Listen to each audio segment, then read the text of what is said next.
as India celebrates her 75th Independence Day at the historic Red Fort.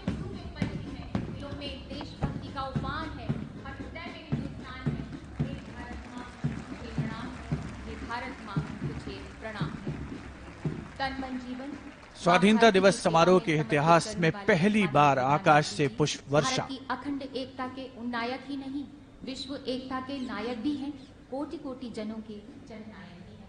हमारा आपसे विनम्र निवेदन है माननीय प्रधानमंत्री जी कि कृपया राष्ट्र को संबोधित करें। मेरे प्यारे देशवासियों,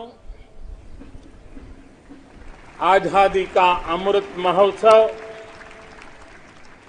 75वें स्वतंत्रता दिवस पर आप सभी को और विश्व भर में भारत को प्रेम करने वाले, लोकतंत्र को प्रेम करने वाले सभी को बहुत बहुत शुभकामनाएं। आज आजादी के अमृत महोत्सव के इस पावन पर्व पर देश अपने सभी स्वतंत्र सेनानियों को राष्ट्र रक्षा में अपने आप को दिन रात खपाने वाले, आहूत करने वाले वीर वीरांगनाओं को आज देश नमन कर रहा है।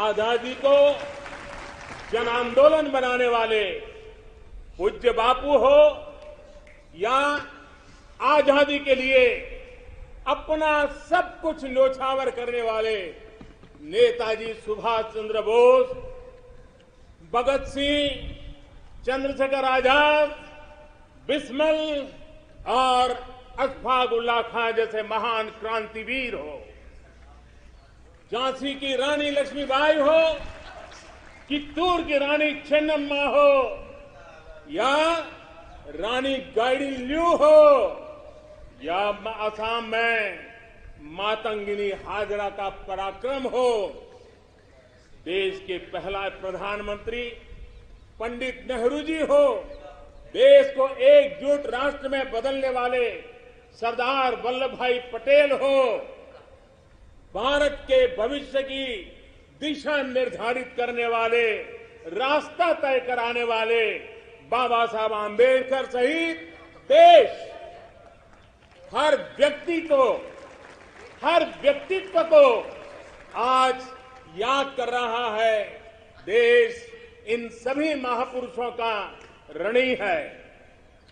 भारत तो बहुरत्ना वसुंधरा है और भारत के हर कोने में, हर कालखंड में अनगिनत लोगों ने, जिसके नाम भी शायद इतिहास की तवारीख में नहीं होंगे, ऐसे अनगिनत लोगों ने इस राष्ट्र को बनाया भी है, आगे बढ़ाया भी है। मैं ऐसे हर व्यक्तित्व का वंदन करता हूं, उनका अभिनंदन करता हूं। भारत ने सदियों तक मातृभूमि, संस्कृति और आजादी के लिए संघर्ष किया है। गुलामी की कसक, आजादी की ललक इस देश ने सदियों तक कभी छोड़ी नहीं। जय पराजय आते रहे, लेकिन मन मंदिर में बसी हुई आजादी की आकांक्षा वो कभी खत्म होने नहीं दी। आज इन सभी संघर्ष के पुरोधा, सदियों के संघर्ष के पुरोधा, उन सबको भी प्रणाम करने का वक्त है और वे प्रणाम के हकदार भी है। कोरोना वैश्विक महामारी, इस महामारी में हमारे डॉक्टर, हमारे नर्सेज, हमारे पैरामेडिकल स्टाफ, हमारे सफाई कर्मी वैक्सीन बनाने में जुटे, हमारे वैज्ञानिक हो, सेवा भावना से जुड़े हुए करोड़ों देशवासियों हो, जिन्होंने इस कोरोना के कालखंड में पल पल जन सेवा में समर्पित किया है, वे भी हम सबके वंदन के अधिकारी हैं। आज भी देश के कुछ इलाकों में बाढ़ है, भूस्खलन भी हुए हैं, कुछ पीड़ादायक खबरें भी आती रहती हैं। कई क्षेत्रों में लोगों को जिस मुश्किल बढ़ा दी है, ऐसे समय केंद्र सरकार हो, राज्य सरकारें हो, सब उनके साथ मुस्तैदी के साथ खड़ी हुई है।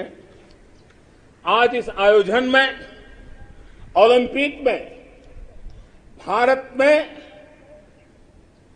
भारत की युवा पीढ़ी जिसने भारत का नाम रोशन किया है, ऐसे हमारे एथलीट्स, हमारे खिलाड़ी आज हमारे बीच में हैं।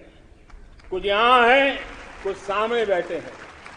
मैं आज देशवासियों को, यहां मौजूद है उनको भी, और हिंदुस्तान के कोने कोने में जो इस समारोह में मौजूद है, उन सबको मैं कहता हूं कि हमारे खिलाड़ियों के सम्मान में आइए कुछ पल तालियां बजा करके उनका सम्मान करें।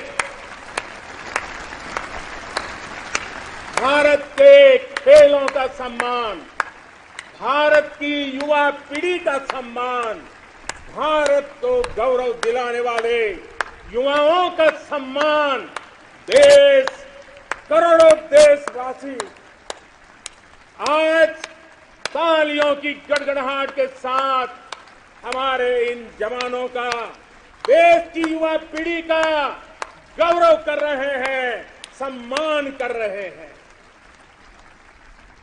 एथलीट्स ने विशेष तौर पर हम ये गर्व कर सकते हैं कि उन्होंने हमारा दिल ही नहीं जीता है, लेकिन उन्होंने आने वाली पीढ़ियों को भी, भारत की युवा पीढ़ी को भी प्रेरित करने का बहुत बड़ा काम किया है। मेरे प्यारे देशवासियों, हम आजादी का जश्न मनाते हैं, लेकिन बंटवारे का दर्द आज भी हिंदुस्तान के सीने को छलनी करता है। ये पिछली शताब्दी की सबसे बड़ी त्रासदी में से एक थी। आजादी के बाद इन लोगों को बहुत ही जल्द भुला दिया गया। कल ही भारत ने एक भावुक निर्णय लिया है। अब से हर वर्ष 14 अगस्त को विभाजन विभीषिका स्मृति दिवस के रूप में याद किया जाएगा।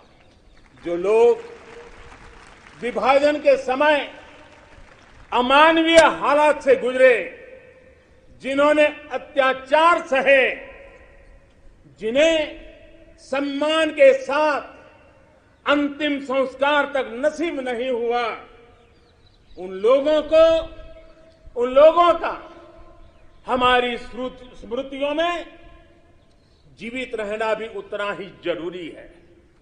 आजादी के 75वें दिवस, स्वतंत्रता के दिवस पर विभाजन विभीषिका स्मृति दिवस का तय होना ऐसे लोगों को हर भारतवासी की तरफ से आदरपूर्वक श्रद्धांजलि है।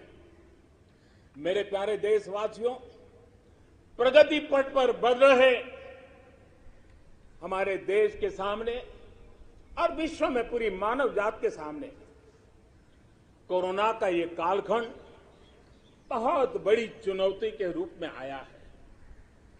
भारतवासियों ने बहुत संयम, बहुत धैर्य इसके साथ इस लड़ाई को लड़ा भी है।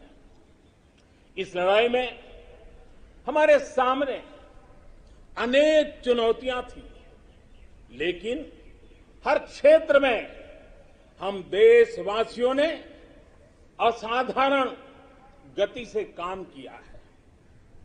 हमारे वैज्ञानिकों ने, हमारे उद्यमियों की ताकत का ही ये परिणाम है कि भारत को वैक्सीन के लिए आज किसी और पर, किसी और देश पर हमें निर्भर नहीं होना पड़ा। आप कल्पना कीजिए, पल भर सोचिए, अगर भारत के पास अपनी वैक्सीन नहीं होती तो क्या होता।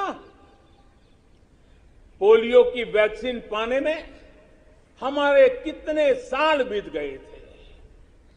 इतने बड़े संकट में जब पूरी दुनिया में महामारी हो तब हमें वैक्सीन कैसे मिलता। लेकिन भारत को शायद मिलता कि नहीं मिलता और कब मिलता, लेकिन आज गौरव से कह सकते हैं कि दुनिया का सबसे बड़ा वैक्सीनेशन प्रोग्राम हमारे देश में चल रहा है।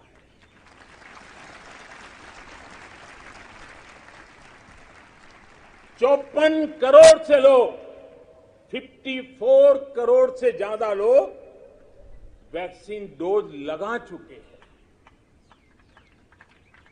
कोविन जैसी ऑनलाइन व्यवस्था, डिजिटल सर्टिफिकेट देने की व्यवस्था आज दुनिया को आकर्षित कर रही है। महामारी के समय भारत जिस तरह से 80 करोड़ देशवासियों को महीनों तक लगातार मुफ्त अनाज देकर के उनके गरीब के घर के चूल्हे को जलते रखा है, यह भी दुनिया के लिए एक अचरज भी है और चर्चा का विषय भी है। ये बात सही है कि अन्य देशों की तुलना में भारत में कम लोग संक्रमित हुए। ये भी सही है कि दुनिया के देशों की जनसंख्या की तुलना में भारत में हम अधिकतम मात्रा में हमारे नागरिकों को बचा सके।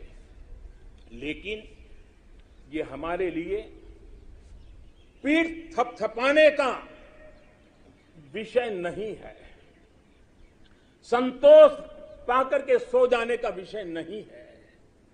ये कहना कि कोई चुनौती नहीं थी, ये हमारे अपने विकास के आगे के रास्तों को बंद करने वाली सोच बन जाएगी। दुनिया के समृद्ध देशों की तुलना में हमारी व्यवस्थाएं कम है। विश्व के पास, समृद्ध देशों के पास जो है वो हमारे पास नहीं है। लेकिन इन सारे प्रयासों के बावजूद भी, और दूसरी तरफ हमारे यहां जनसंख्या भी बहुत है, विश्व की तुलना में बहुत जनसंख्या, और हमारी जीवन शैली भी कुछ अलग सी है। सारे प्रयासों के बाद भी कितने ही लोगों को हम बचा नहीं पाए। कितने ही बच्चों के सिर पर कोई हाथ फेरने वाला चला गया, उसे दुलारने, उसकी जिद पूरी करने वाला चला गया। ये असहनीय पीड़ा, ये तकलीफ हमेशा से साथ रहने वाली है। मेरे प्यारे देशवासियों, हर देश की विकास यात्रा में एक समय ऐसा आता है जब देश खुद को नए सिरे से परिभाषित करता है, खुद को नए संकल्पों के साथ आगे बढ़ाता है। भारत की विकास यात्रा में भी आज वो समय आ गया है। 75 वर्ष के अवसर को हमें एक समारोह भर ही सीमित नहीं करना है। हमने नए संकल्पों को आधार बनाना है, नए संकल्पों को लेकर के चल पड़ना है। यहां से शुरू होकर अगले 25 वर्ष की यात्रा, जब हम आजादी के शताब्दी मनाएंगे, नए भारत के सृजन का यह अमृत काल है। इस अमृत काल में हमारे संकल्पों की सिद्धि, हमें आजादी के 100 वर्ष तक ले जाएगी, गौरवपूर्ण रूप से ले जाएगी।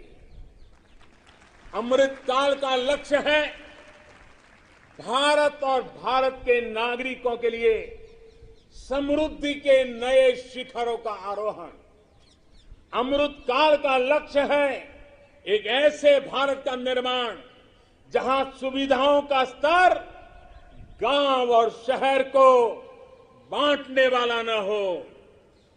अमृत काल का लक्ष्य है एक ऐसे भारत का निर्माण जहां नागरिकों के जीवन में सरकार बेवजह दखल ना दे। अमृत काल का लक्ष्य है एक ऐसे भारत का निर्माण जहां दुनिया का हर आधुनिक इंफ्रास्ट्रक्चर हो, हम किसी से भी कम न हो। यही कोटि कोटि देशवासियों का संकल्प है। लेकिन संकल्प तब तक अधूरा होता है जब तक संकल्प के साथ परिश्रम और पराकाष्ठा की, परिश्रम और पराक्रम की पराकाष्ठा ना हो। इसलिए हमें हमारे सभी संकल्पों को परिश्रम और पराक्रम की पराकाष्ठा करके सिद्ध करके ही रहना है। और ये सपने, ये संकल्प अपनी सीमाओं के पार सुरक्षित और समृद्ध विश्व के लिए भी प्रभावी योगदान के लिए है। अमृतकाल 25 वर्ष का है, लेकिन हमें अपने लक्ष्यों की प्राप्ति के लिए इतना लंबा इंतजार भी नहीं करना है। हम अभी से जुड़ जाना है। हमारे पास गंवाने के लिए एक पल भी नहीं है। यही समय है, सही समय है।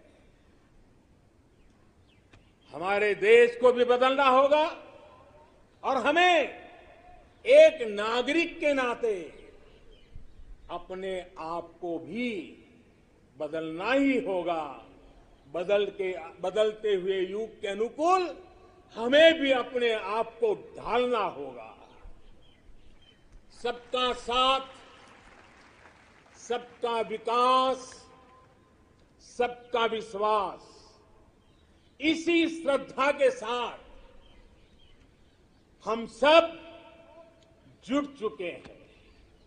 लेकिन आज लाल किले की प्राचीर से आह्वान कर रहा हूं, सबका साथ, सबका विकास, सबका विश्वास और अब सबका प्रयास हमारे हर लक्ष्यों की प्राप्ति के लिए बहुत महत्वपूर्ण है। बीते 7 वर्षों में शुरू हुई अनेक योजनाओं का लाभ करोड़ों गरीबों को उनके घर तक पहुंचा है। उज्ज्वला से लेकर आयुष्मान भारत की ये ताकत आज देश का हर गरीब जानता है। आज सरकारी योजनाओं की गति बढ़ी है, वो निर्धारित लक्ष्यों को प्राप्त कर रही है। पहले की तुलना में हम बहुत तेजी से बहुत आगे बढ़े, लेकिन सिर्फ बात यहां पूरी नहीं होती है। अब हमें सैचुरेशन तक जाता है, पूर्णता तक जाना है। 100% गांवों में सड़कें हो, 100% परिवारों का बैंक अकाउंट हो, 100% लाभार्थी को आयुष्मान भारत का कार्ड हो, 100% पात्र व्यक्तियों को उज्ज्वला योजना और गैस कनेक्शन हो, सरकार की बीमा योजना हो, पेंशन योजना हो, आवास योजना से हमें हर उस व्यक्ति को जोड़ना है जो उसके हकदार है। 100% का मूड बना के चलना है। आज तक हमारे यहां कभी उन साथियों के बारे में नहीं सोचा गया जो रेहड़ी लगाते हैं, पटरी पर बैठकर, फुटपाथ पर बैठकर सामान बेचते हैं, ठेला चलाते हैं। हम इन साथियों को स्वनिधि योजना के जरिए बैंकिंग व्यवस्था से जोड़ा जा रहा है। जैसे हमने बिजली 100% घरों तक पहुंचाई, जैसे हमने 100% घरों में शौचालय के निर्माण का प्रामाणिक प्रयास किया, वैसे ही हमें अब योजनाओं के सैचुरेशन का लक्ष्य लेकर के आगे बढ़ना है। और इसके लिए हमें समय सीमा बहुत दूर नहीं रखनी है। हमें कुछ ही वर्षों में अपने संकल्पों को साकार करना है। देश आज हर घर जल मिशन को लेकर के तेजी से काम कर रहा है। मुझे खुशी है कि जल जीवन मिशन के सिर्फ 2 वर्ष में 4.5 करोड़ से ज्यादा परिवारों को नल से जल मिलना शुरू हो गया, पाइप से वाटर मिलना शुरू हो गया है।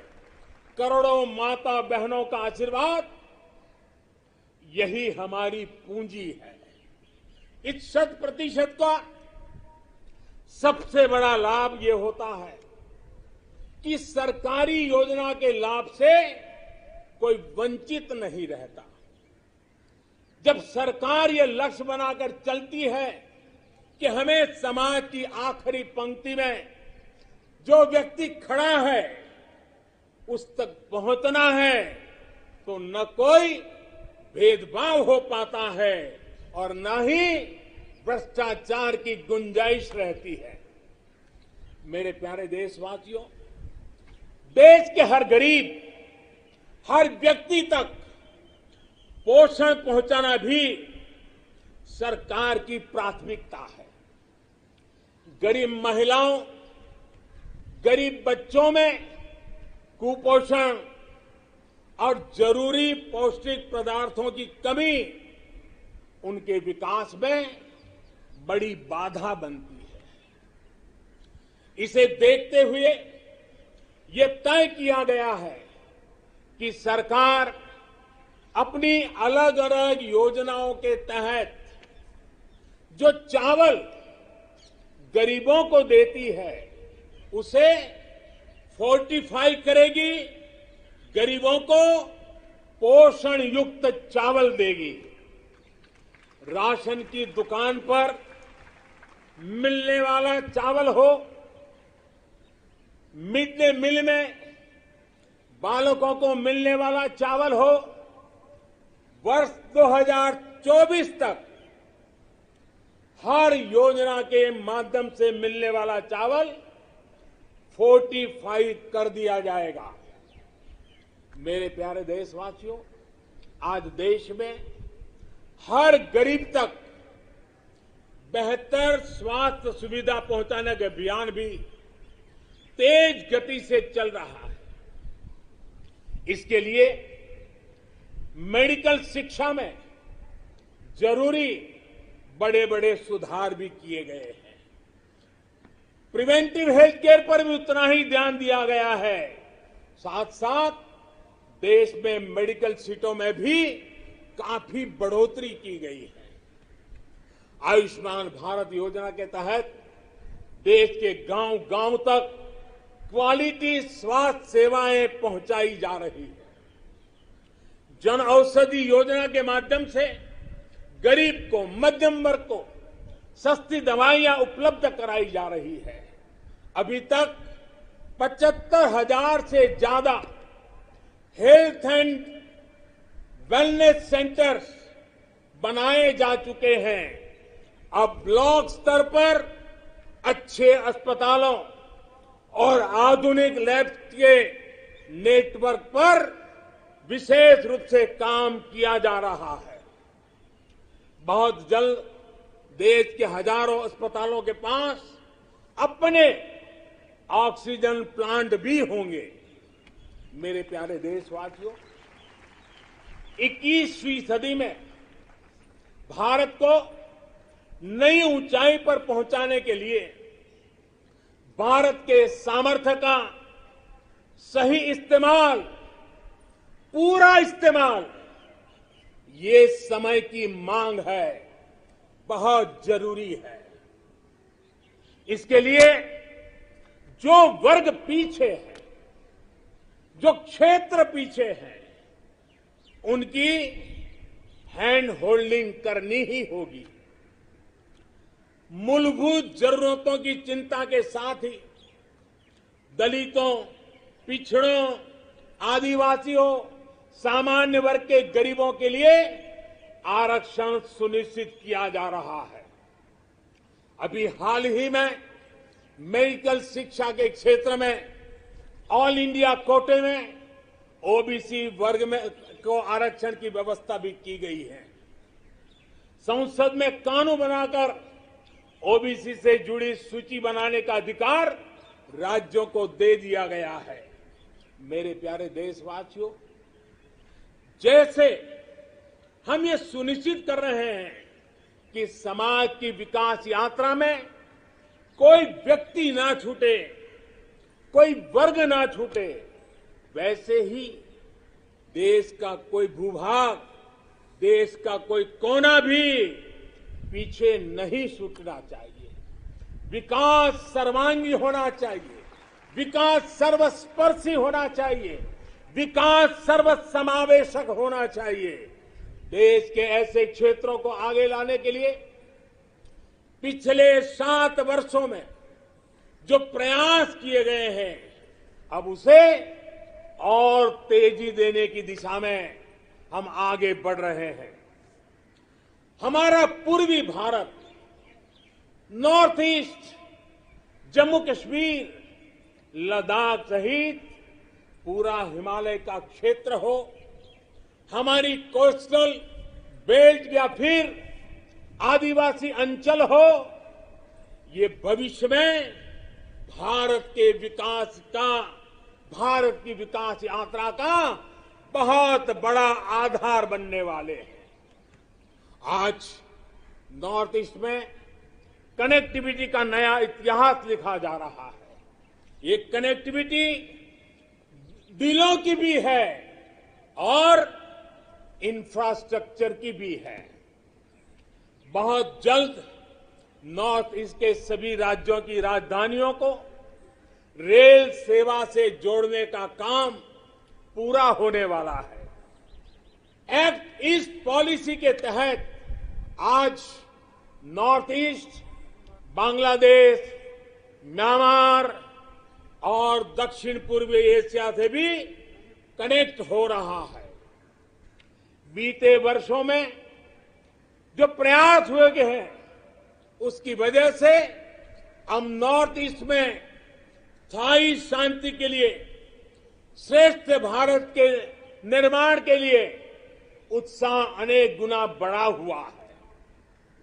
नॉर्थ ईस्ट से वहां पर tourism, adventure sports, organic farming, herbal medicine, oil palm, इसका पोटेंशियल बहुत बड़ी मात्रा में है। हमें पूरी तरह इस पोटेंशियल को निखारना होगा, देश की विकास यात्रा का हिस्सा बनाना होगा और हमें ये काम अमृत काल के कुछ दशक में ही पूरा करना है। सभी के सामर्थ्य को उचित अवसर देना, यही लोकतंत्र की असली भावना है। जम्मू हो या कश्मीर, विकास का संतुलन अब जमीन पर दिख रहा है। जम्मू कश्मीर में ही डिलिमिटेशन कमीशन का गठन हो चुका है और भविष्य में विधानसभा चुनावों के लिए भी तैयारियां चल रही है। लद्दाख भी विकास की अपनी असीम संभावनाओं की तरफ आगे बढ़ चला है। एक तरफ लद्दाख आधुनिक इंफ्रास्ट्रक्चर का निर्माण होते देख रहा है, तो वहीं दूसरी तरफ सिंधु सेंट्रल यूनिवर्सिटी लद्दाख को उच्च शिक्षा का, हायर एजुकेशन का केंद्र भी बना रही है। 21वीं सदी के इस दशक में भारत ब्लू इकोनॉमी के अपने प्रयासों को और तेजी देगा। हमें एक्वा कल्चर के साथ साथ सीवीड की खेती में बंधे जो नई संभावना बन रही है, उन संभावनाओं का भी पूरा लाभ उठाना है। डीप ओशन मिशन समंदर की असीम संभावनाओं को तलाशने की हमारी महत्वाकांक्षा का प्रमाण है। जो खनिज संपदा समंदर के में छिपी हुई है, जो थर्मल एनर्जी समंदर के पानी में है, और वो देश के विकास को नई बुलंदी दे सकती है। देश के जिन जिलों के लिए ये माना गया था कि ये पीछे रह गए, हमने उनकी आकांक्षाओं को भी जगाया है। देश में 110 से अधिक आकांक्षी जिले, एस्पिरेशनल डिस्ट्रिक्ट जिलों में शिक्षा, स्वास्थ्य, पोषण, सड़क, रोजगार से जुड़ी योजनाओं को प्राथमिकता दी जा रही है। इनमें से अनेक जिले हमारे आदिवासी अंचल में हैं। हमने इन जिलों के बीच विकास की एक तंदुरुस्त स्पर्धा का एक उत्साह पैदा किया है। ये आकांक्षी जिले भारत के अन्य जिलों की बराबरी तक पहुंचे, उस दिशा में तेज स्पर्धा चल रही है।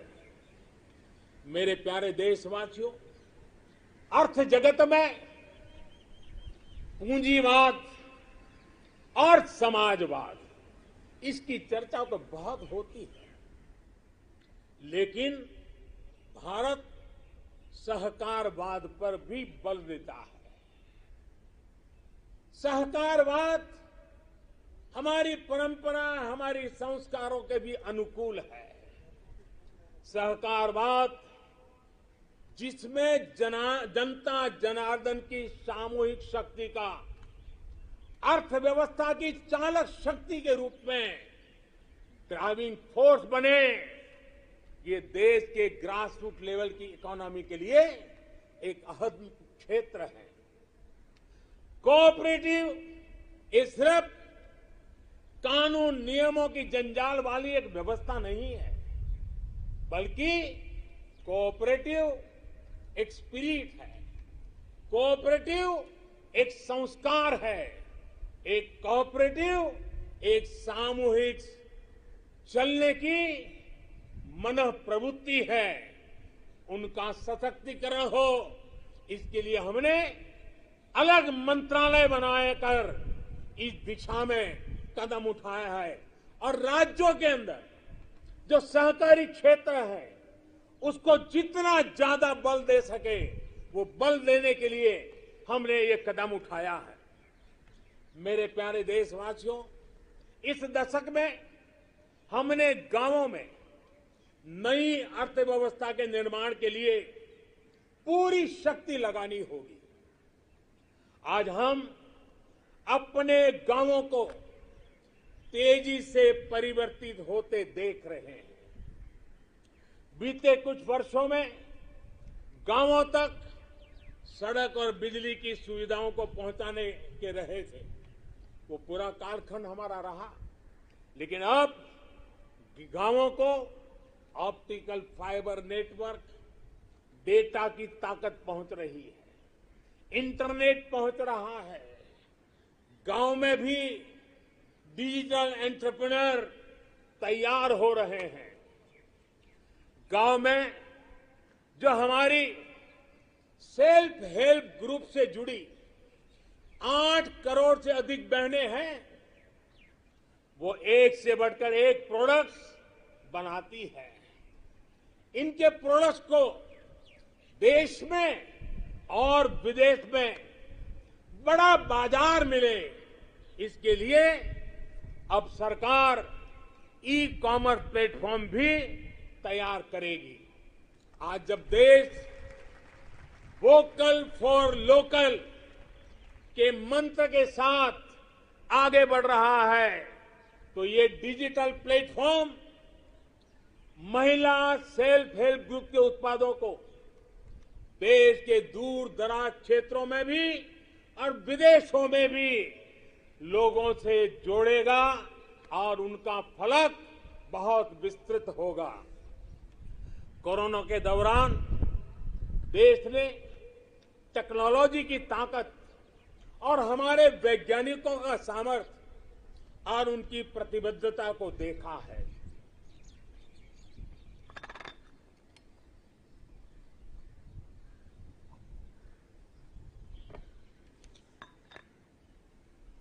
देश के हर क्षेत्र में हमारे वैज्ञानिक बहुत सूझबूझ से काम कर रहे हैं। अब समय आ गया है कि हम अपने कृषि क्षेत्र में भी वैज्ञानिकों की क्षमताओं और उनके सुझावों को भी हमारे एग्रीकल्चर सेक्टर में जोड़ें। अब हम ज्यादा इंतजार नहीं कर सकते हैं और हमें इसका पूरा लाभ भी उठाना है। ये देश को खाद्य सुरक्षा देने के साथ फल, सब्जियां और अनाज का उत्पादन बढ़ाने में बहुत बड़ी मदद मिलेगी और हम विश्व तक पहुंचने के लिए अपने आप को मजबूती से आगे बढ़ाएंगे। इन प्रयासों के बीच हमें कृषि सेक्टर की एक बड़ी चुनौती की भी और ध्यान देना है। ये चुनौती है गांव के लोगों के पास कम होती जमीन। बढ़ती हुई आबादी के साथ परिवार में जो बंटवारे हो रहे हैं, उसकी वजह से किसानों की जमीन छोटी छोटी से छोटी होती जा रही है। देश के 80% से ज्यादा किसान ऐसे हैं जिनके पास 2 हेक्टेयर से भी कम जमीन है। 2 हेक्टेयर से भी कम। पहले जो देश में नीतियां थी, और हम देखें 100 में से 80 किसान, उनके पास 2 हेक्टेयर से भी कम जमीन, यानी देश का किसान एक प्रकार से छोटा किसान है। पहले जो देश में नीतियां बनी, उनमें इन छोटे किसानों को जितनी प्राथमिकता देनी चाहिए थी, उन पर जितना ध्यान केंद्रित करना चाहिए था, वो रह गया। अब देश में इन्हीं छोटे किसानों को ध्यान में रखते हुए कृषि सुधार किए जा रहे हैं, निर्णय लिए जा रहे हैं। फसल बीमा योजना में सुधार हो, एमएसपी को 1.5 गुना करने का बड़ा महत्वपूर्ण निर्णय हो, छोटे किसानों को किसान क्रेडिट कार्ड से सस्ते दर से बैंक से कर्ज मिले, इसकी व्यवस्था हो, सोलर पावर से जुड़ी योजनाएं खेत तक पहुंचाने की बात हो, किसान उत्पादक संगठन हो, ये सारे प्रयास छोटे किसानों की ताकत बढ़ाएंगे। आने वाले समय में ब्लॉक लेवल तक वेयर हाउस की फैसिलिटी क्रिएट करने का भी अभियान चलाया जाएगा। हर छोटे किसानों के छोटे छोटे खर्च को ध्यान में रखते हुए पीएम किसान सम्मान निधि योजना चलाई जा रही है। 10 करोड़ से अधिक किसान परिवारों के बैंक खातों में अब तक 1.5 लाख करोड़ से ज्यादा रकम सीधी उनके खाते में जमा करा दी गई है। छोटा किसान अब हमारे लिए, हमारा मंत्र है, हमारा संकल्प है, छोटा किसान बने देश की शान। छोटा किसान बने देश की शान, ये हमारा सपना है। आने वाले वर्षों में हमें देश के छोटे किसानों की सामूहिक शक्ति को और बढ़ाना होगा, नई सुविधाएं देनी होगी। आज देश के 70 से ज्यादा रेल रूटों पर किसान रेल चल रही है। किसान रेल छोटे किसानों को अपने उत्पाद का कम कीमत, ट्रांसपोर्टेशन का खर्चा कम हो, इस पर दूर दराज के इलाकों में वो इस आधुनिक सुविधा के साथ अपने उत्पाद पहुंचा सकता है। कमलम हो या शाही लीची, भूत जलोकिया मिर्च हो या काला चावल या हल्दी, अनेकों उत्पाद अब दुनिया के अलग अलग देशों में भेजे जा रहे हैं। आज देश को खुशी होती है जब भारत की मिट्टी में पैदा हुई चीजों की सुगंध दुनिया के अलग अलग देशों तक पहुंच रही है। भारत के खेत से निकली सब्जियां और खाद्यान्न से आज दुनिया का टेस्ट बन रहा है। मेरे प्यारे देशवासियों, कैसे आज गांवों के सामर्थ्य को बढ़ाया जा रहा है, उसका एक उदाहरण है स्वामित्व योजना। हम सब जानते हैं कि गांवों में जमीन की जमीन की कीमत का क्या हल होता है। जमीन पर उनको बैंकों से कोई कर्ज नहीं मिलता है, खुद जमीन के मालिक होने के बावजूद भी, क्योंकि गांव में जमीनों के कागज पर कई पीढ़ियों से कोई काम नहीं हुआ है। लोगों के पास इसकी व्यवस्था नहीं है। इस स्थिति को बदलने का काम आज स्वामित्व योजना कर रही है। आज गांव-गांव हर एक घर की, हर जमीन की ड्रोन के जरिए मैपिंग हो रही है। गांव की जमीनों के डेटा और संपत्ति के कागज ऑनलाइन अपलोड हो रहे हैं।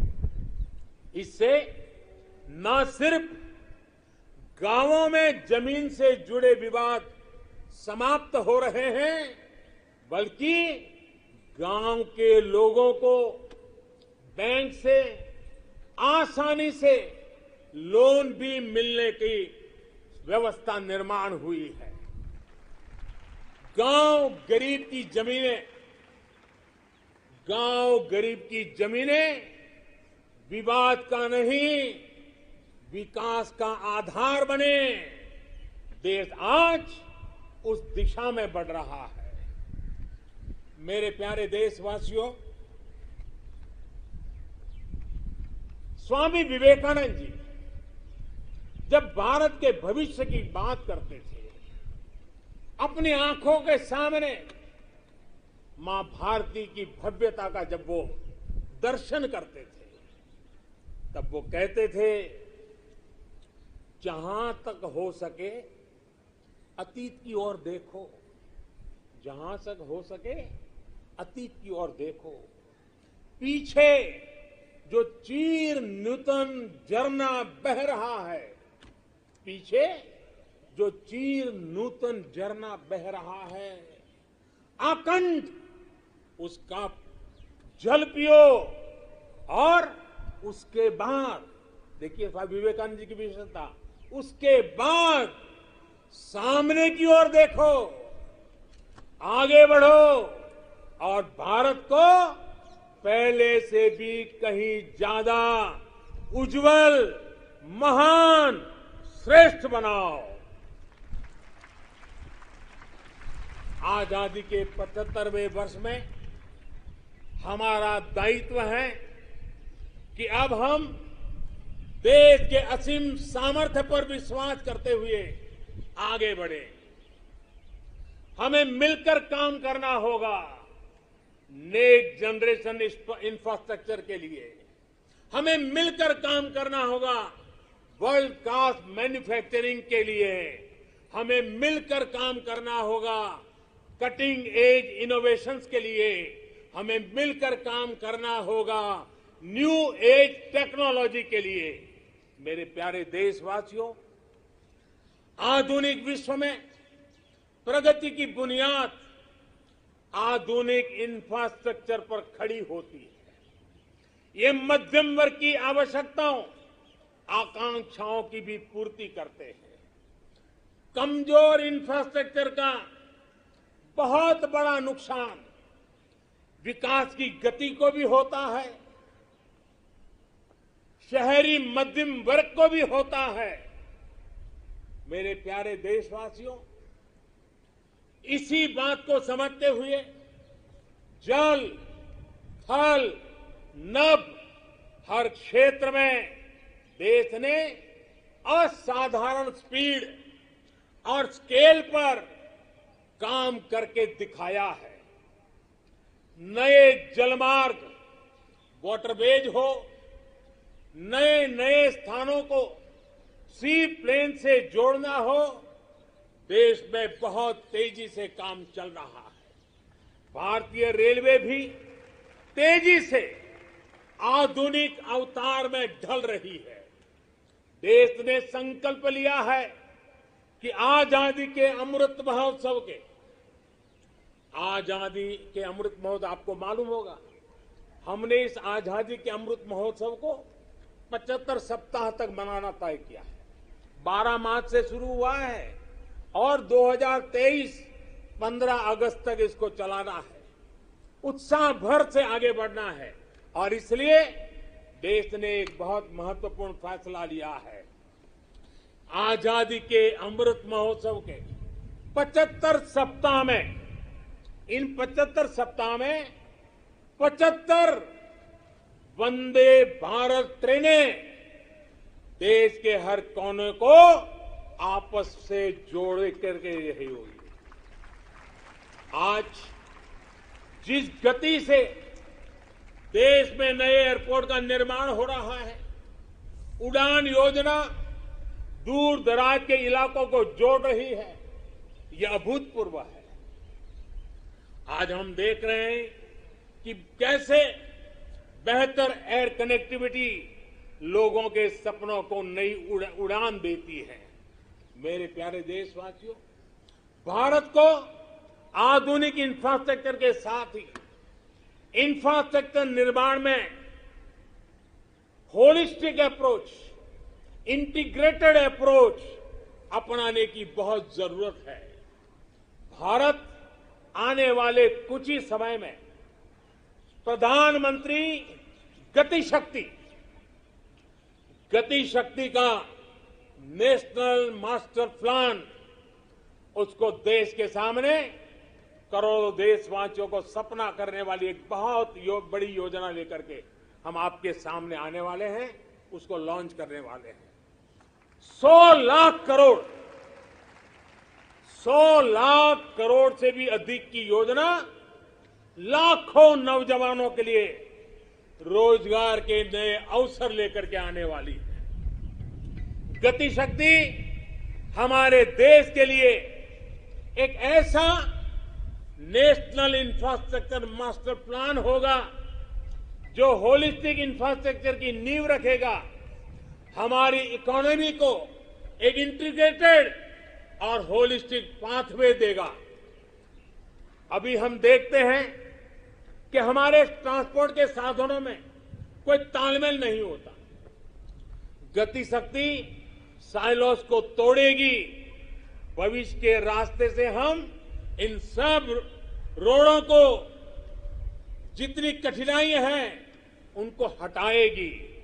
इससे सामान्य मानवीय के लिए ट्रैवल टाइम में कमी आएगी और हमारी इंडस्ट्री की प्रोडक्टिविटी और भी बढ़ेगी।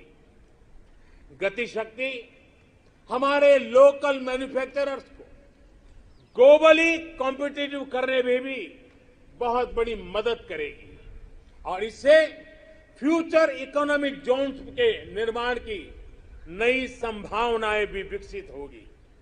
अमृत काल के इस दशक में गति की शक्ति भारत के कायाकल्प का आधार बनेगी। मेरे प्यारे देशवासियों, विकास के पथ पर आगे बढ़ते हुए भारत को अपनी मैन्युफैक्चरिंग और एक्सपोर्ट दोनों को बढ़ाना होगा। आपने देखा है, अभी कुछ दिन पहले ही भारत ने अपने पहले स्वदेशी एयरक्राफ्ट कैरियर आईएनएस विक्रांत को समुद्र में ट्रायल के लिए उतारा है।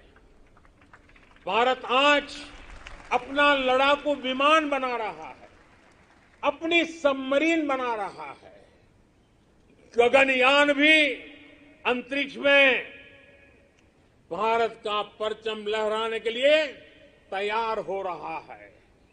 ये स्वदेशी मैन्युफैक्चरिंग में हमारे सामर्थ्य को उजागर करता है। कोरोना के बाद उभरी नई आर्थिक परिस्थितियों में मेक इन इंडिया को स्थापित करने के लिए देश ने प्रोडक्शन लिंक इंसेंटिव्स को भी घोषणा की है। इस स्कीम से जो बदलाव आ रहा है उसका उदाहरण इलेक्ट्रॉनिक मैन्युफैक्चरिंग सेक्टर से है। 7 साल पहले हम लगभग $8 बिलियन के मोबाइल फोन इंपोर्ट यानी आयात करते थे। अब इंपोर्ट तो बहुत ज्यादा घटी है। आज हम $3 बिलियन के मोबाइल फोन एक्सपोर्ट भी कर रहे हैं।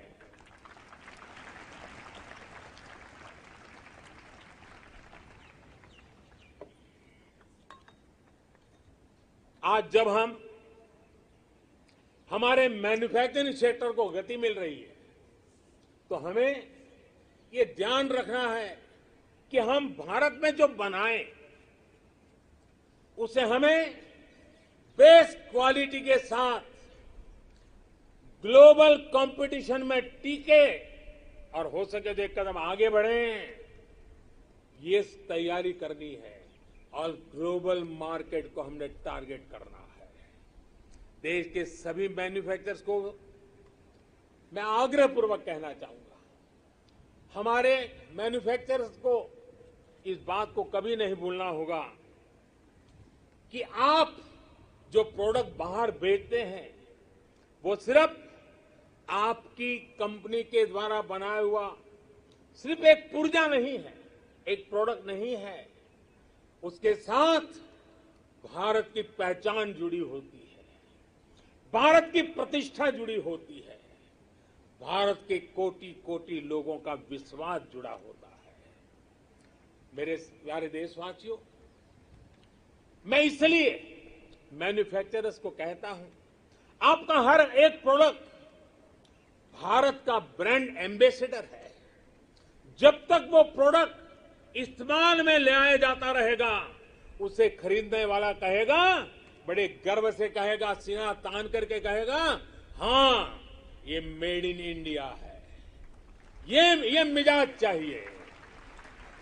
अब आपके मन में दुनिया के मार्केट में छा जाने का सपना होना चाहिए। इस सपने को पूरा करने के लिए सरकार हर तरह से आपके साथ खड़ी है। मेरे प्यारे देशवासियों, आज देश के अलग अलग सेक्टर्स और देश के छोटे शहरों में भी, टियर 2, टियर 3 सिटीज में भी नए नए स्टार्टअप बन रहे हैं।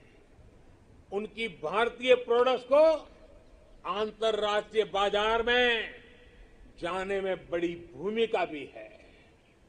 सरकार अपने इन स्टार्टअप्स के साथ पूरी ताकत के साथ खड़ी है।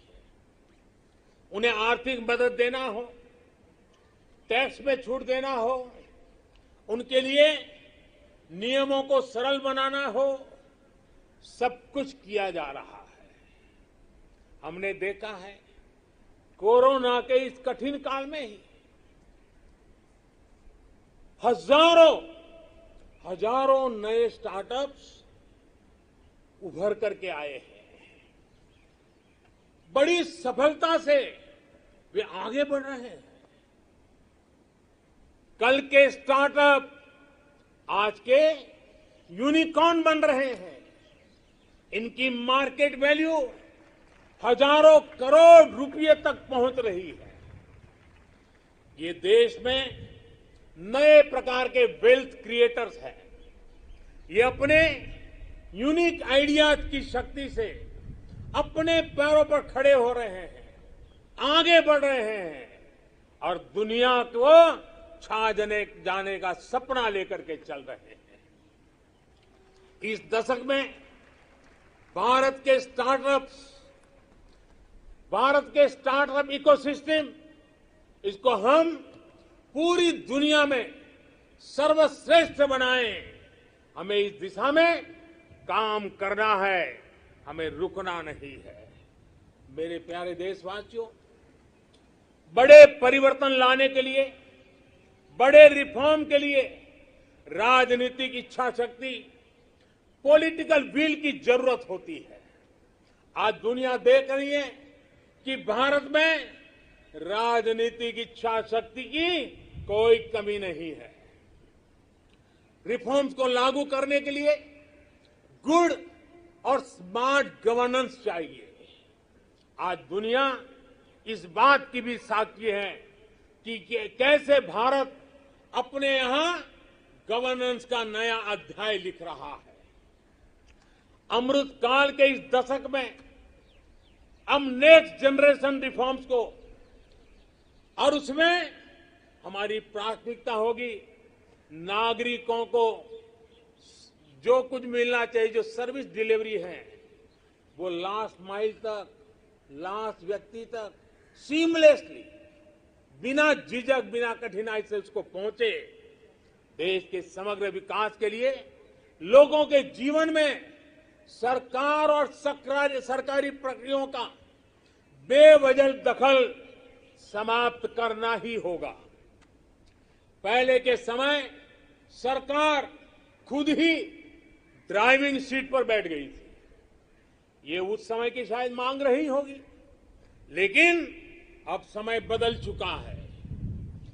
बीते 7 वर्षों में देश में इसके लिए प्रयास भी बढ़ा है कि देश के लोगों को अनावश्यक कानूनों के जाल, अनावश्यक प्रक्रियाओं के जाल से मुक्ति दिलाए जाए।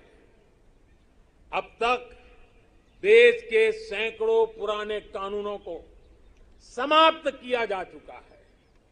कोरोना के इस कालखंड में भी सरकार ने 15,000 से ज्यादा कंप्लायंसेस को समाप्त किया है। अब आप देखिए, आपको भी अनुभव होगा, कोई एक छोटा सरकारी काम हो, ढेर सारे कागज, बार बार कागज, एक ही जानकारी अनेक बार, यही चलता रहा है। 15,000 कंप्लायंसेस को हमने खत्म किया है। आप सोचिए, 200 साल पहले, एक उदाहरण मैं देना चाहता हूं, 200 साल पहले हमारे यहां एक कानून चला आ रहा है। 200 साल यानी 1857 से भी पहले से, जिसकी वजह से देश के नागरिक को मैपिंग यानी नक्शा बनाने की स्वतंत्रता नहीं थी। अब विचार कीजिए, 1857 से चल रहा है।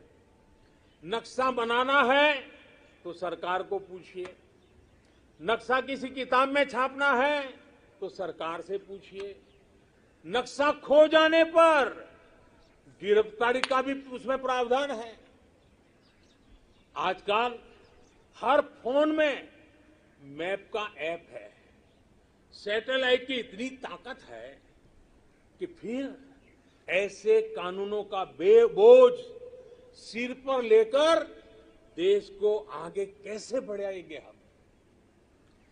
कंप्लायंसेस का ये बोझ उतरना बहुत जरूरी है। मैपिंग की बात हो, स्पेस की बात हो, इंफॉर्मेशन टेक्नोलॉजी की बात हो, बीपीओ की बात हो, जैसे अनेक सेक्टरों में बहुत सारे रेगुलेशन को हमने समाप्त कर दिया है। मेरे प्यारे देशवासियों, बेवजह कानूनों की जकड़ से मुक्ति, ईज ऑफ लिविंग, साथ साथ ईज ऑफ डूइंग बिजनेस, दोनों के लिए बहुत ही जरूरी है। हमारे देश के उद्योग और व्यापार आज इस बदलाव को महसूस कर रहे हैं। आज दर्जनों श्रम कानून सिर्फ 4 कोड में समा चुके हैं। टैक्स से जुड़ी व्यवस्थाओं को भी अब आसान और फेसलेस किया गया है। इस तरह के रिफॉर्म सिर्फ सरकार तक सीमित ना रहे, बल्कि ग्राम पंचायत और नगर निगमों, नगर पालिकाओं तक पहुंचे। इस पर देश की हर व्यवस्था को मिलकर के काम करना होगा। मैं जो आह्वान कर रहा हूं और बड़े आग्रह से कर रहा हूं, केंद्र हो या राज्य, सभी के विभागों से मैं कह रहा हूं, सभी सरकारी कार्यालयों से कह रहा हूं, अपने यहां नियमों प्रक्रियाओं की समीक्षा का अभियान चलाइए। हर वो नियम, हर वो प्रक्रिया जो देश के लोगों के सामने बाधा बनकर, बोझ बनकर खड़ी हुई है, उसे हमें दूर करना ही होगा। मुझे पता है जो ये 70-75 साल में जमा हुआ है, वो एक दिन में या एक साल में नहीं जाएगा, लेकिन मन बनाकर काम शुरू करेंगे तो हम ऐसा जरूर कर पाएंगे। मेरे प्यारे देशवासियों, इसी सोच के साथ सरकार ने ब्यूरोक्रेसी में पीपल सेंट्रिक अप्रोच बढ़ाने, एफिशिएंसी बढ़ाने के लिए सरकार ने मिशन कर्मयोगी और कैपेसिटी बिल्डिंग कमीशन की शुरुआत भी की है। मेरे प्यारे देशवासियों, कौशल और सामर्थ्य से भरे, अपनी मिट्टी के लिए कुछ कर गुजरने की भावना से भरे नौजवानों को तैयार करने में बड़ी भूमिका होती है। किसकी होती है? बड़ी भूमिका होती है हमारी शिक्षा की, हमारी शिक्षा व्यवस्था की, हमारी शिक्षा परंपरा की। आज देश के पास 21वीं सदी की जरूरतों को पूरा करने वाली नई राष्ट्रीय शिक्षा नीति भी है। अब हमारे बच्चे ना कौशल की कमी के कारण रुकेंगे और ना ही भाषा की सीमा में बंधेगी। दुर्भाग्य से हमारे देश में भाषा को लेकर एक बड़ा विभाजन पैदा हो गया है। भाषा की वजह से हमने देश के बहुत बड़े टैलेंट को पिंजरे में बांध दिया है। मातृभाषा में होनहार लोग मिल सकते हैं। मातृभाषा में पढ़े हुए लोग आगे आएंगे तो उनका आत्मविश्वास और बढ़ेगा। जब गरीब की बेटी, गरीब का बेटा मातृभाषा में पढ़कर प्रोफेशनल बनेंगे तो उनके सामर्थ्य के साथ न्याय होगा। नई राष्ट्रीय शिक्षा नीति में गरीबी के खिलाफ लड़ाई का साधन भाषा है, ऐसा मैं मानता हूं। ये नई राष्ट्रीय शिक्षा नीति भी एक प्रकार से गरीबी के खिलाफ लड़ाई का एक बहुत बड़ा शस्त्र बनकर के काम आने वाला है। गरीबी से जंग जीतने का आधार भी मातृभाषा की शिक्षा है, मातृभाषा की प्रतिष्ठा है, मातृभाषा का महात्म्य है। देश ने देखा है खेल के मैदान में, और हम अनुभव कर रहे हैं, खेल के मैदान में भाषा रुकावट नहीं बनी, और उसका परिणाम देखा है कि युवा हमारे खिलने लगे हैं, खेल भी रहे हैं, खिल भी रहे हैं। अब ऐसा ही जीवन के अन्य मैदानों में भी होगा। नई राष्ट्रीय शिक्षा नीति, उसकी एक और विशेष बात है, इसमें स्पोर्ट्स को एक्स्ट्रा करिकुलर के जगह मेन स्ट्रीम पढ़ाई का हिस्सा बनाया गया है। जीवन को आगे बढ़ाने में जो भी प्रभावी माध्यम है, उनमें एक स्पोर्ट्स भी है। जीवन में संपूर्णता के लिए जीवन में खेलकूद होना, स्पोर्ट्स होना बहुत आवश्यक है। एक समय था जब खेलकूद की मुख्य धारा नहीं समझा जाता था। मां बाप भी बच्चों से कहते थे कि खेलते ही रहोगे तो जीवन बर्बाद कर लोगे।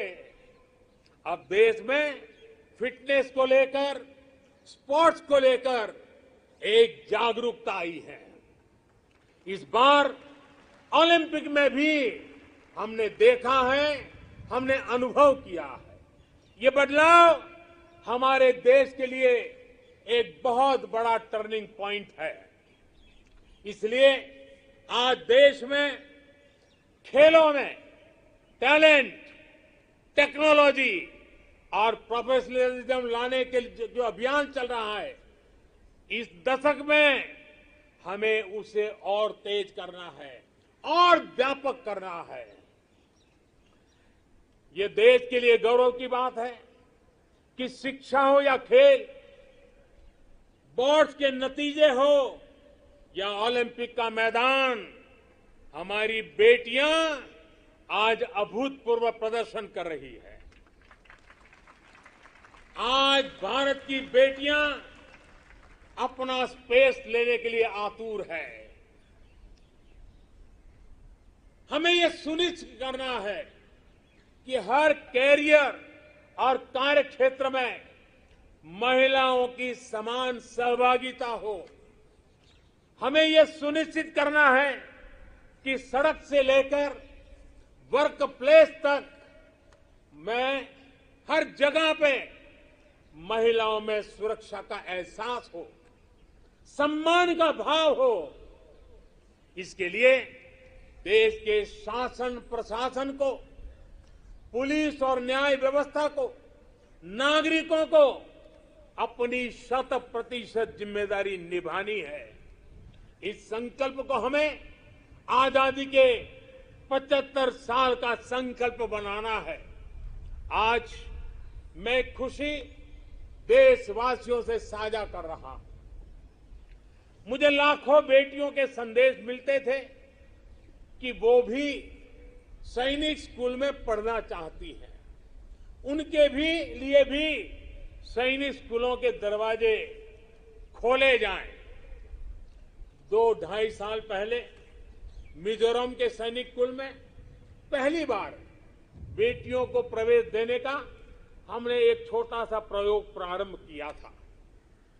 अब सरकार ने तय किया है कि देश के सभी सैनिक स्कूलों को देश की बेटियों के लिए भी खोल दिया जाएगा। देश के सभी सैनिक स्कूलों में अब बेटियां भी पढ़ेगी। विश्व में नेशनल सिक्योरिटी का जितना महत्व है, वैसा ही महत्व एनवायरमेंट सिक्योरिटी को दिए जाने लगा है। भारत आज एनवायरमेंटल सिक्योरिटी की एक मुखर आवाज है। आज बायोडायवर्सिटी हो या लैंड न्यूट्रलिटी, क्लाइमेट चेंज हो या वेस्ट रिसाइकलिंग, ऑर्गेनिक फार्मिंग हो या वेस्ट रिसाइकलिंग, ऑर्गेनिक फार्मिंग हो या गोबरधन से बायोगैस हो और एनर्जी कंजर्वेशन हो या क्लीन एनर्जी ट्रांजिशन, पर्यावरण की दिशा में भारत के प्रयास आज परिणाम दे रहे हैं। भारत ने वन क्षेत्र को या फिर नए नेशनल पार्क की संख्या, बाघों की संख्या और एशियाटिक लायन सभी में वृद्धि हर देशवासी के लिए खुशी की बात है। मेरे प्यारे देशवासियों, भारत की इन सफलताओं के बीच एक और सच को भी हमें समझना होगा। भारत आज एनर्जी इंडिपेंडेंट नहीं है। भारत आज एनर्जी इंपोर्ट के लिए सालाना 12 लाख करोड़ रुपए से भी अधिक खर्च करता है। भारत की प्रगति के लिए, आत्मनिर्भर भारत बनाने के लिए भारत का एनर्जी इंडिपेंडेंट होना समय की मांग है, अनिवार्य है। इसलिए आज भारत को ये संकल्प लेना होगा कि हम आजादी के 100 साल होने से पहले भारत को एनर्जी इंडिपेंडेंट बनाएंगे। और इसके लिए हमारा रोड मैप बहुत स्पष्ट है। गैस बेस्ड इकोनॉमी है, देश भर में सीएनजी पीएनजी का नेटवर्क हो, 20% इथेनॉल ब्लेंडिंग का टारगेट हो। भारत एक तय लक्ष्य के साथ आगे बढ़ रहा है। भारत ने इलेक्ट्रिक मोबिलिटी की तरफ भी कदम बढ़ाया है और रेलवे के 100% इलेक्ट्रिफिकेशन पर भी काम तेज गति से आगे बढ़ रहा है। भारतीय रेलवे ने 2030 तक नेट जीरो कार्बन एमिटर बनने का लक्ष्य रखा है। इन सारे प्रयासों के साथ ही देश मिशन सर्कुलर इकोनॉमी इस पर भी बल दे रहा है। हमारी व्हीकल स्क्रैप पॉलिसी इसका एक बड़ा उदाहरण है। आज G20 के जो देशों का समूह है, उसमें भारत एकमात्र देश ऐसा है जो अपने क्लाइमेट गोल्स को प्राप्त करने की दिशा में तेजी से आगे बढ़ रहा है। भारत ने इस दशक के अंत तक रिन्यूएबल एनर्जी के 450 गीगावाट का लक्ष्य तय किया है। 2030 तक 450 गीगावाट। इसमें से 100 गीगावाट के लक्ष्य को भारत ने तय समय से पहले हासिल कर लिया है। हमारे ये प्रयास दुनिया को भी एक भरोसा दे रहे हैं। ग्लोबल स्टेज पर इंटरनेशनल सोलर अलायंस का गठन इसका बड़ा उदाहरण है। भारत आज जो भी कार्य कर रहा है, उसमें सबसे बड़ा लक्ष्य है जो भारत को क्लाइमेट जंप देने वाला है। क्लाइमेट के क्षेत्र में क्वांटम जंप देने वाला है, वो है ग्रीन हाइड्रोजन का क्षेत्र।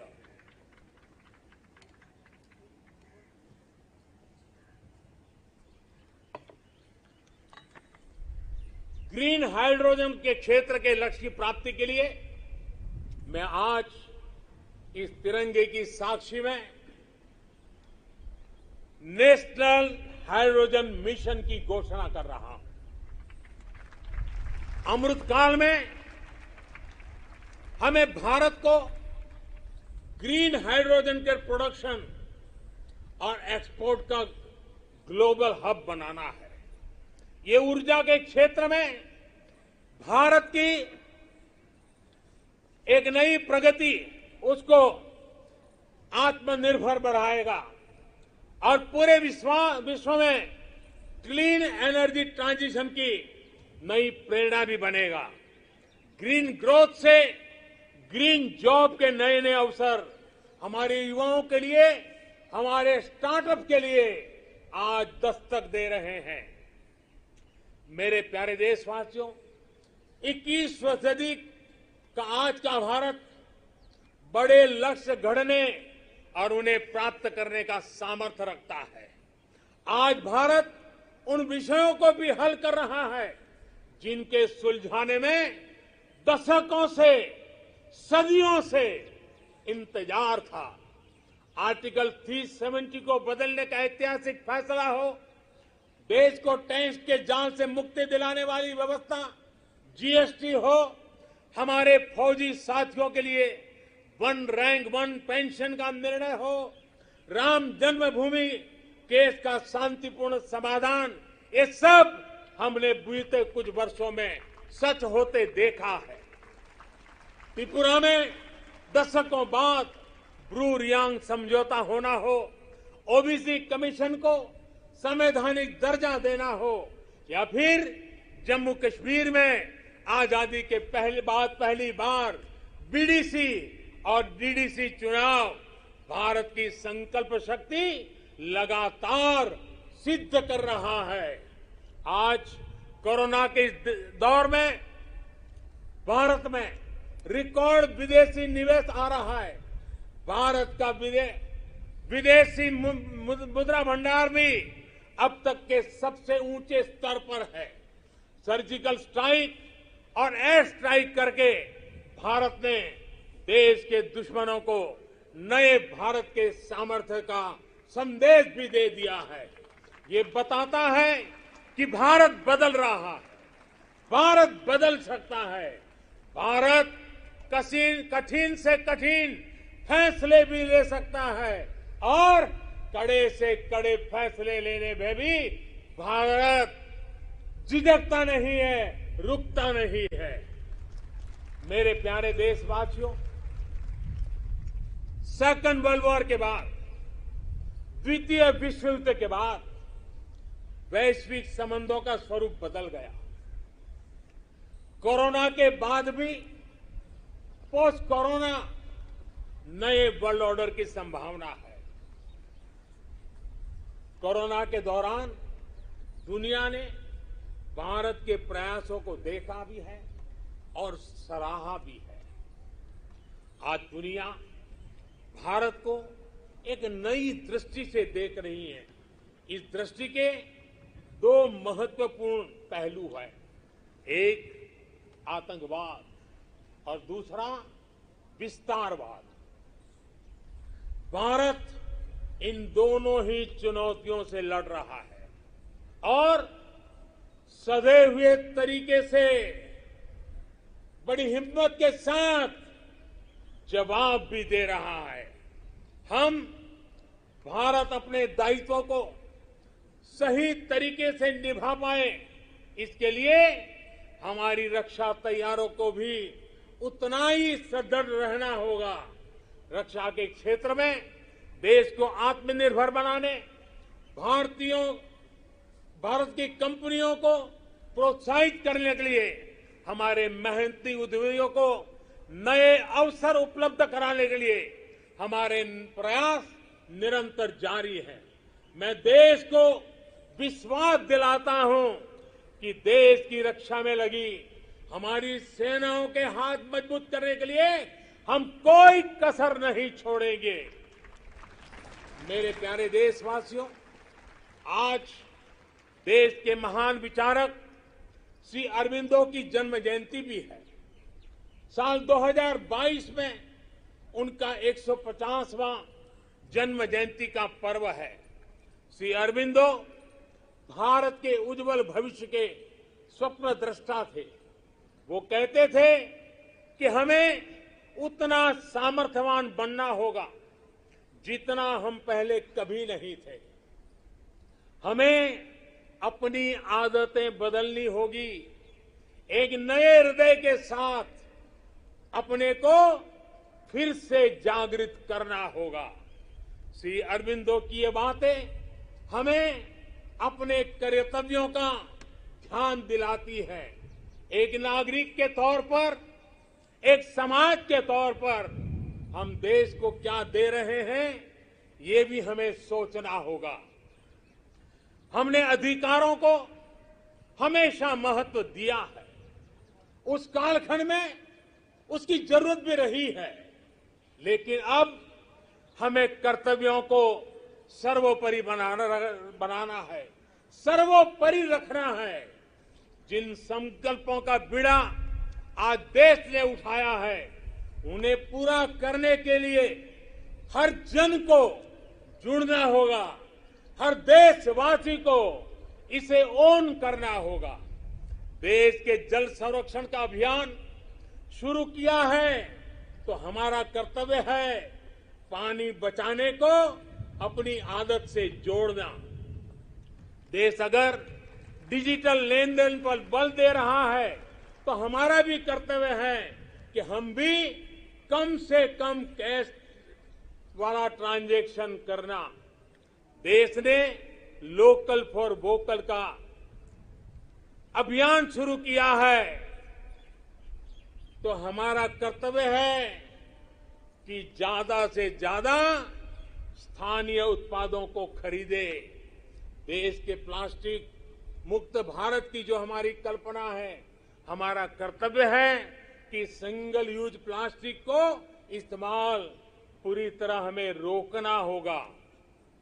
ये हमारे ही कर्तव्य है कि हम अपनी नदियों में गंदगी न डालें, अपने समंदर के किनारों को स्वच्छ रखें। हमें स्वच्छ भारत मिशन को भी एक और नए मुकाम तक पहुंचाना है।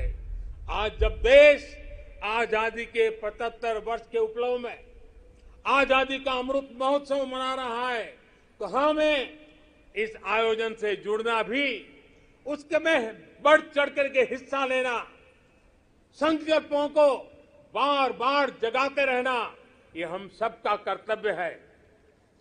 अपने स्वाधीनता संग्राम को ध्यान में रखते हुए आप जो भी करेंगे, जो भी अमृत की बूंद की तरह अवश्य पवित्र होगा और कोटि कोटि भारतीयों के प्रयास से बना ये अमृत कुंभ आने वाले वर्षों के लिए प्रेरणा बनकर उत्साह जगाएगा।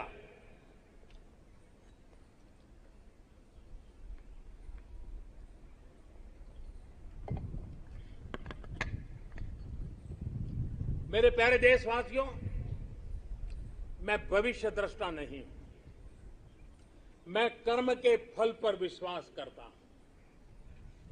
मेरा विश्वास है मेरे देश के युवाओं पर, मेरा विश्वास है देश की बहनों पर, देश की बेटियों पर, देश के किसानों पर, देश के प्रोफेशनल्स पर। ये कैन डू जनरेशन है, कैन डू जनरेशन है। ये हर लक्ष्य हासिल कर सकती है। मुझे विश्वास है कि जब 2047 आजादी का स्वर्णिम उत्सव, आजादी के 100 साल होंगे, जो भी प्रधानमंत्री होगा, आज से 25 साल के बाद जो भी प्रधानमंत्री होंगे, वो जब झंडारोहण करते होंगे तो मैं आज विश्वास से कहता हूं, वो अपने भाषण में जिन सिद्धियों का वर्णन करेंगे, वो सिद्धियां वही होगी जो आज देश संकल्प कर रहा है। ये मेरा विजय का विश्वास है। आज मैं जो संकल्प रूप में बोल रहा हूं, वो 25 साल के बाद जो भी ध्वजारोहण करते होंगे, वे सिद्धि के रूप में बोलेंगे देश सिद्धि के रूप में उसका गौरव गान करता होगा। जो आज देश के युवा हैं, वो उस समय भी देखेंगे कि देश ने कैसे ये कमाल करके दिखाया है। 21वीं सदी में भारत के सपनों और आकांक्षाओं को पूरा करने से कोई भी बाधा अब हमें रोक नहीं सकती। हमारी ताकत हमारी जीवटता है, हमारी ताकत हमारी एकजुटता है, हमारी प्राण शक्ति राष्ट्र प्रथम सदैव प्रथम की भावना है। ये समय है साझा स्वप्न देखने का,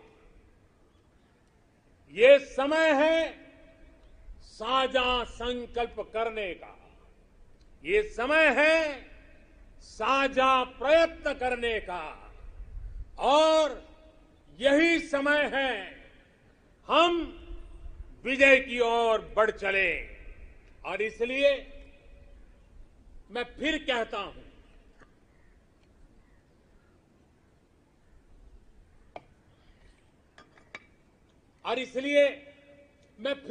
हूं, यही समय है, यही समय है, सही समय है, भारत का अनमोल समय है। यही समय है, सही समय है, भारत का अनमोल समय है। असंख्य भुजाओं की शक्ति है, असंख्य भुजाओं की शक्ति है। हर तरफ देश की भक्ति है, असंख्य भुजाओं की शक्ति है, हर तरफ देश की भक्ति है। तुम उठो तिरंगा लहरा दो, तुम उठो तिरंगा लहरा दो, भारत के भाग्य को फहरा दो, भारत के भाग्य को फहरा दो। यही समय है, सही समय है, भारत का अनमोल समय है। कुछ ऐसा नहीं, कुछ ऐसा नहीं जो कर न सको, कुछ ऐसा नहीं जो पा न सको। तुम उड़ जाओ, तुम उड़ जाओ, तुम जुट जाओ। सामर्थ्य को अपने पहचानो, सामर्थ्य को अपने पहचानो, कर्तव्य को अपने सब जानो, कर्तव्य को अपने सब जानो। यही समय है, सही समय है, भारत का अनमोल समय है। जब देश आजादी के 100 साल पूरा करेगा तो देशवासियों के लक्ष्य यथार्थ में बदले, मेरी यही कामना है।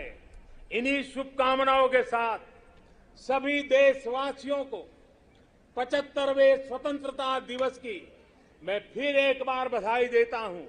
और मेरे साथ हाथ ऊपर करके बोलेंगे, जय हिंद, जय हिंद, जय हिंद, वंदे वंदे वंदे, भारत माता की, भारत माता की, भारत माता की। बहुत बहुत धन्यवाद।